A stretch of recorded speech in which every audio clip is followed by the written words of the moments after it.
Yarana. Nous sommes étudiantes au Master Médiation Scientifique et Culturelle à l'INSPE. Je m'appelle Laura Carfontan. Et moi, c'est Greg Taoupoïti.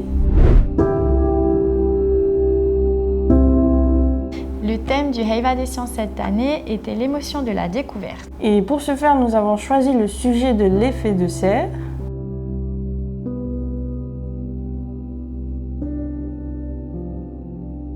Donc, nous avons choisi une méthode qui est très peu usitée mais très intéressante, qui est l'animation spectaclisée, c'est-à-dire expliquer un fait scientifique sous pièce de théâtre.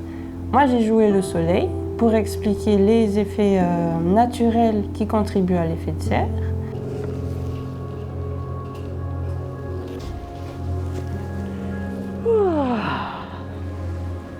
Aujourd'hui, tu vas être mon rayon que l'on voit la lumière. T'éveilles-tu bien? Toi, ma grande, tu vas faire partie des rayons que l'on ne voit pas.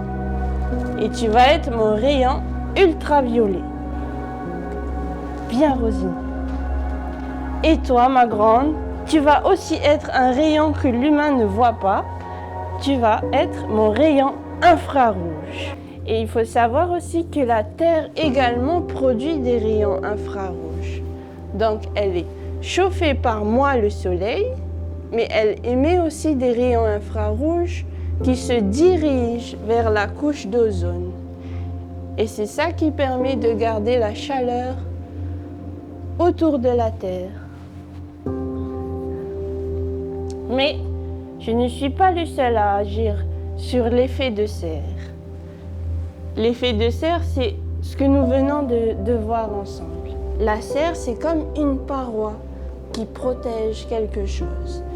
Et bien ça, c'est la couche d'ozone et elle fait l'effet de serre. Une collègue à nous a représenté les 3 pôles des activités humaines qui fabriquaient beaucoup de gaz à effet de serre, qui sont l'élevage intensif, les transports et les usines.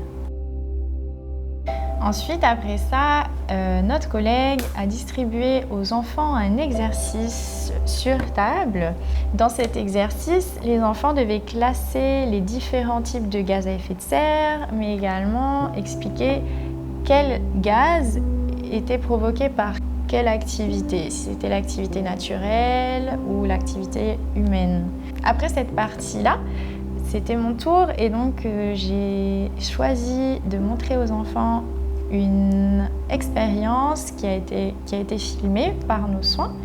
Et donc c'était la dilatation thermique des océans. Donc le but de cette expérience, c'était de montrer que lorsque l'eau se réchauffait, l'eau prenait plus de place. Après cela, j'ai invité les enfants à venir assister à une expérience en live.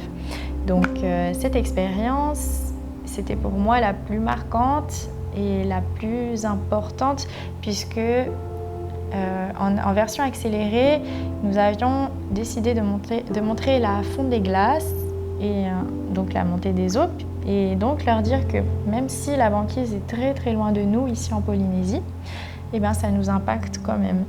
Donc il y avait un petit motu qui symbolisait la Polynésie et un gros bloc de glace qui symbolisait donc la banquise.